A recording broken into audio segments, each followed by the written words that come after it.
आजकल प्रभु यीशु के को मानने वाले लोगों के ऊपर बहुत अत्याचार हो रहे हैं। उनको बुरा भला भी कहा जा रहा है और कई जगह पर तो उनके साथ अहिंसा भी की जा रही है। और ये कहा जाता है कि प्रभु यीशु जो है वो भारतीयों के परमेश्वर नहीं है, वो तो फॉरेनर्स के परमेश्वर हैं। अब इस बारे में बाइबल क्या कहती है, ज़रा सुनते हैं। यशायाह अध्याय 56। परमेश्वर की प्रजा में सभी जातियां सम्मिलित। यहोवा यूं कहता है, न्याय का पालन करो और धर्म के काम करो, क्योंकि मैं शीघ्र तुम्हारा उद्धार करूंगा और मेरा धर्मी होना प्रकट होगा।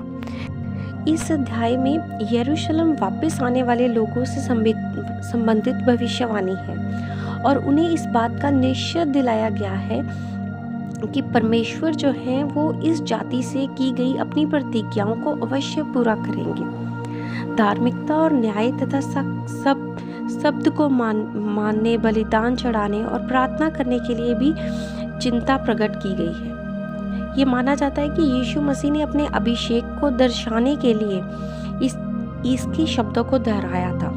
को उस टाइम पे परदेसी बोला जाता था उनके लिए, जो कहते हैं, जो परदेसी यहोवा से मिल गए वे ना कहें यहोवा हमें अपनी प्रजा से निश्चय अलग करेगा।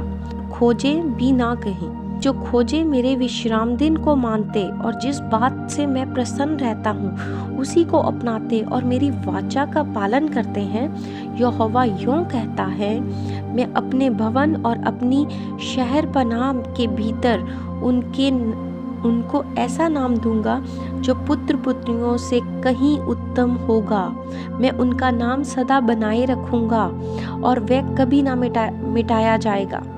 परदेसी भी जो यहोवा के साथ इस इच्छा से मिले हुए हैं कि उसकी सेवा टहल करें और यहोवा के नाम से प्रीति रखें और उसके दास हो जाएं, जितने विश्राम दिन को अपवित्र करने से बचे रहते हैं और मेरी वाचा का पालन करते हैं, उनको मैं अपने पवित्र पर्वत पर ले आकर अपने प्रार्थना के भवन में आनंदित करूंगा। उनके होम बलि और मेल बलि में मेरी वेदी पर ग्रहण किए जाएंगे, क्योंकि मेरा भवन सब देशों के लोगों के लिए प्रार्थना का घर कहलाएगा।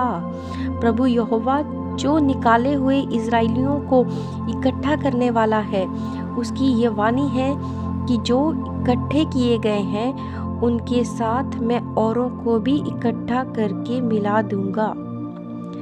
तो यहाँ से बहुत अच्छी तरह से पता चलता है कि प्रभु के लिए कोई भी जो इंसान है, जो उसके धर्म पे चलता है, उनके आदेशों पे चलता है, उनके लिए ऐसी कोई भी डिमार्केशन नहीं है कि ये इस भारत का है, ये किसी और कंट्री का है। उनके लिए ये कंट्रियों की डिमार्केशन नहीं है। हमारा परमेश्वर जो है वो सभी का परमेश्वर है। आप उनके आगे सिर झुकाते हो, अपना आप धर्म पे चलते हो, वो आपकी मदद करते हैं। हम बहुत छोटे हैं, हम इतनी हैसियत ही नहीं है कि हम अपने प्रभु को, अपने परमेश्वर को, हमें जन्म देने वाले दाता को, हमारे जन्मदाता को के ऊपर उंगली उठा सके, उनको इन सब सीमाओं से बांध सके।